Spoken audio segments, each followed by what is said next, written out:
1. Discovery of Brazil. Brazil was officially discovered by Pedro Álvares Cabral on April 22nd, 1500, during a Portuguese expedition. However, there is evidence that European navigators were already familiar with the Brazilian coast before this date. Upon landing, the Portuguese encountered various indigenous populations, most of whom spoke languages belonging to the Tupi-Guarani family or dialects related to Proto-Tupi. From that moment, Brazil became a colony of Portugal. 2. Second ethnic wave in Brazil. The ethnic formation of Brazil was marked by several waves of people. The second significant wave is represented by the arrival of Portuguese colonizers who joined the existing indigenous populations. In 1500, the Portuguese began the process of colonization, establishing contacts and cultural exchanges with the indigenous peoples. This interaction resulted in the first miscegenation, as many Portuguese settlers intermarried with indigenous women, creating a new mixed-race group. Ethnic waves of Brazil.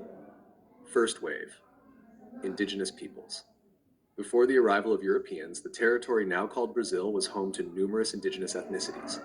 Peoples such as the Tupi, Guarani, and others had distinct cultures, languages, and ways of life.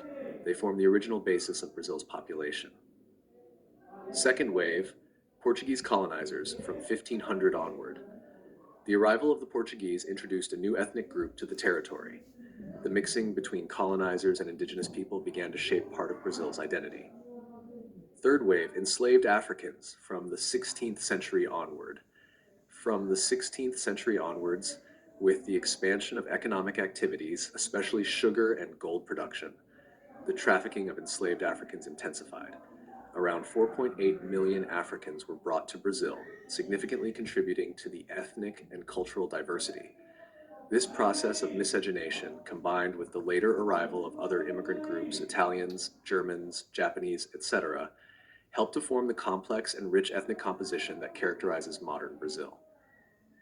Colonial period, 1500 to 1822. During the colonial era, Brazil was administered as a Portuguese colony, with governors-general and hereditary captaincies. The economy revolved around the extraction of natural resources, such as Brazil wood, and agricultural production, particularly sugar and later coffee. Colonial economy. The economy was heavily export-oriented, with sugarcane cultivation in the northeast and gold mining in the Minas Gerais region during the 18th century. Labor was primarily performed by enslaved people, both indigenous and African. Slavery in Brazil. Initially, indigenous people were enslaved to work on plantations and in mining. However, over time, enslaved Africans became the main labor source, especially on large plantations and in mines. 4. Joanine period, 1808 to 1821. With the invasion of Portugal by Napoleonic troops, the Portuguese court fled to Brazil in 1808.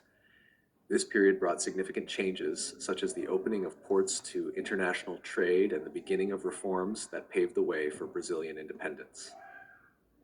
5.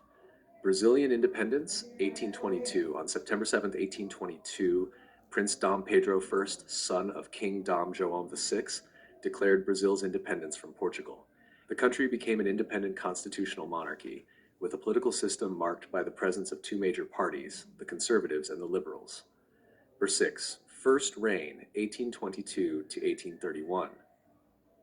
Dom Pedro I ruled as Brazil's first emperor, facing challenges in consolidating independence and implementing a